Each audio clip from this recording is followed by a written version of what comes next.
All right, class, so now let's get into brainstorming solutions. So the last video we saw about the design process, we talked about in the generating concepts, we have to do brainstorming.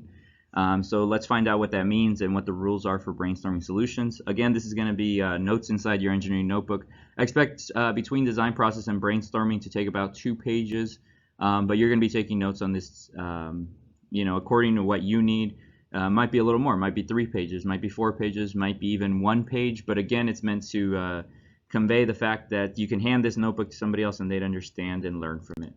Okay, so this is agenda. I'm going to skip through this. What is brainstorming? It's a group technique for solving problems, generating ideas, stimulating creative thinking. It involves collecting ideas without regard to feasibility. So again, this means, again, it could be as crazy as possible. It could be the wildest idea.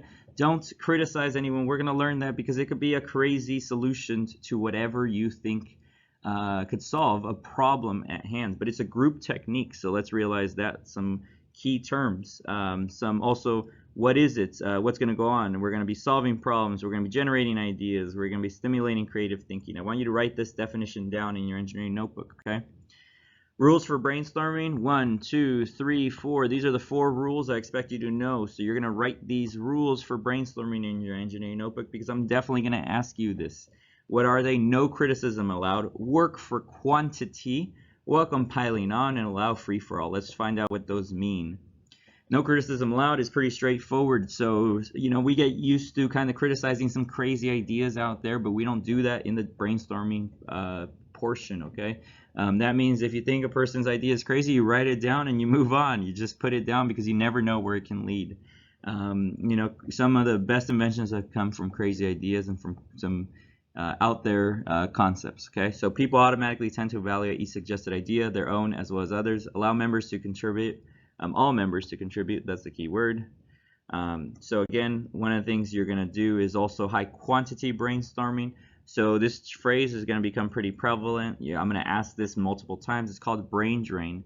That's where you basically spit out every idea possible. So you're draining your brain of every feasible idea. Actually, not even feasible. You're draining your brain of any thought that's related to the problem and the ways you can solve it, okay? So you have to go through this process before you can move on because, again, the problem is that a lot of students seem to think that, hey, I got this problem, I got a solution, and I'm going to move forward with it. But the problem is if you already have the solution before you've really defined the problem and gone through this, you really kill innovation and you kill creativity because you're already set on your ways, okay? So the more ideas, the better. It's about quantity, not quality, okay? Welcome piling on. Rule number 3. Piling on means it's okay if you keep dumping additional ideas on top of other people's ideas. So let's say, hey, I got this idea to solve the problem. You're like, oh, I like that, but what if we do this? And someone says, oh, I like that, but what if we do this? Okay, I like that, but what if we do this? So you just keep piling on and you keep throwing ideas, but every idea is recorded. So all ideas should be recorded, okay? In the piling on process, what you're saying is you can keep building up on somebody else's thoughts, okay? Allow free-for-all means outrageous, humorous, and seemingly unimportant ideas should be recorded, okay? So even if they're doing it as kind of a weird joke, I'll control that to a certain extent, but maybe I shouldn't, because I should allow the free-for-all. You're going to throw every idea out there. Again, this is still a professional environment, so you still need to take into consideration being respectful to folks, and there are kind of situations, so, be mindful of that, okay? This one's a rule, but we need to be mindful of the way we do it. So you want to throw, off-the-wall ideas. The sky is the limit. Again, there's no holds bar as long as you are professional while doing it, okay? So freeform brainstorming means, there's different ways to do brainstorming. So this isn't a rule. This is now ways you do brainstorming. So you can do freeform brainstorming where you're just free writing. You could do post-it notes. You could just write it down. You could just blurt it out, but as long as you document it, okay? There's also other ways, forced association. This is another technique we use per se. It's where you combine 2 different ideas to create a new idea, okay? So, you force the association of 2 seemingly unrelated items. So the type press was created because someone first created the wine press, then someone created the coin stamp. Well, Johann Gutenberg, what he did is he combined the two to make the text press. There's another brainstorming technique. It's called Scamper with double M, double R. Again, you can see what it stands for. Substitute something, combine it, adapt it, magnify or add to it, modify, put it to use, eliminate something, rearrange it, reverse it. Okay, so this is a technique that is used. It was brought up by Michael Michalgo, I think it was, in a book called Cracking Creativity. He thinks that structuring brainstorming is the best way to do it, where you kind of go through the step process.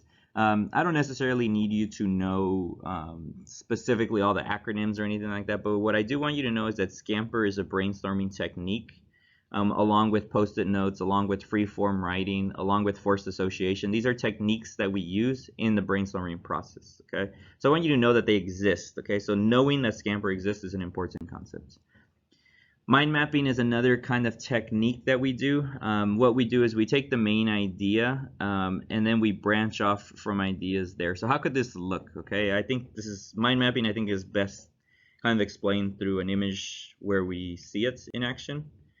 Here's an example. So if my problem is I want to solve global warming, then there might be ways and major ideas that I have in order to be able to solve it. So I say I can't just solve it by doing one thing. It's a combination of multiple things. So if I use less waste, if I create change, if I maybe reduce energy, reduce or change the way we travel, and change the food we eat, then I could solve global warming. So these 5 ideas are what's going to go back to this problem.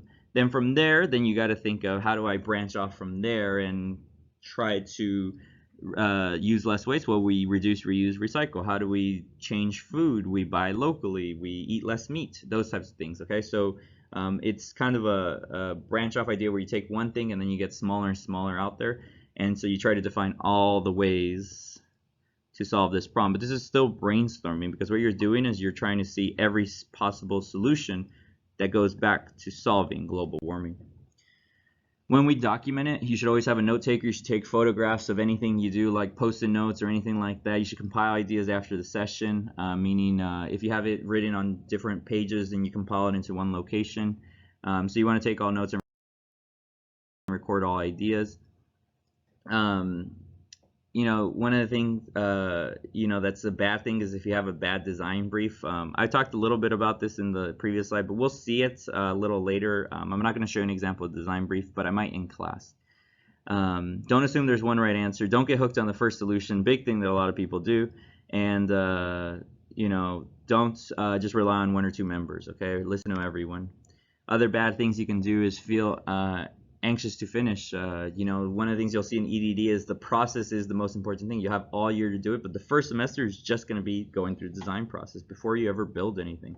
Don't become frustrated and don't get hooked on certain solutions. If you get stuck, what do? You know, you combine partial solutions. So you kind of like this one, you kind of like that one, force associate them. You try different techniques that we talked about, whether it's the mind mapping, whether it's the post-it notes, the free-form writing, Scamper, whatever it is. You do some research, see what other people have come up with. Maybe that'll help you out. But you know, that's it. So thank you so much.